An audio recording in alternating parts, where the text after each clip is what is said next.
पड़ेगा। लेकिन बांग्लादेश में जो स्थिति बनी है वो कहीं न कहीं हमारे सबके लिए दुखद है।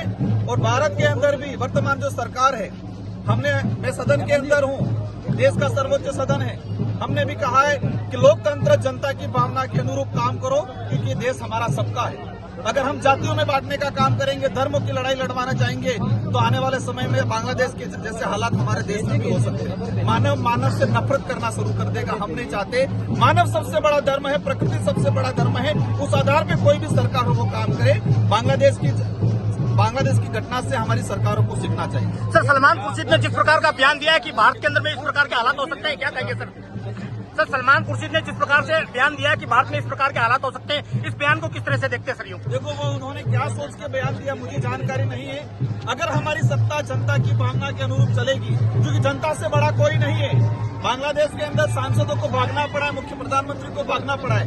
अगर हम लोग जनता की भावना के अनुरूप नहीं चलेंगे, देश में भी हालात बन सकते हैं। इसलिए हम चाहते हैं कि यहाँ की सरकारें जनता की भावना के अनुरूप चले, जनता के भावना के अनुरूप काम करें। बांसवाड़ा में एक स्थानीय नेता ने, जो अपने आप को पता नहीं क्या समझता है, उसने ये कहा है कि वागड़ को और मेवाड़ को बांग्लादेश बना देगा।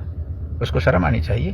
तो समझना चाहिए कि सबका साथ सबका विकास का जब दौर चल रहा है और सब जोड़ने वाले लोग हैं, उसमें इस प्रकार के संवेदनशील विषय पर टिप्पणी कैसे कर दी।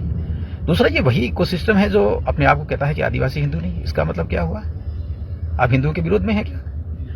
और सलमान खुर्शीद ने जिस तरीके से एक स्टेटमेंट दिया है कि देश को बांग्लादेश बना देंगे, ये क्या है?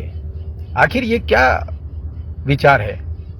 ये उन लोगों के साथ में उठते बैठते हैं जो कट्टरपंथी हैं, उन लोगों के साथ उठते बैठते हैं जो कहते हैं कि हिंदू हिंसक है। ये असहनीय स्थिति है मित्रों।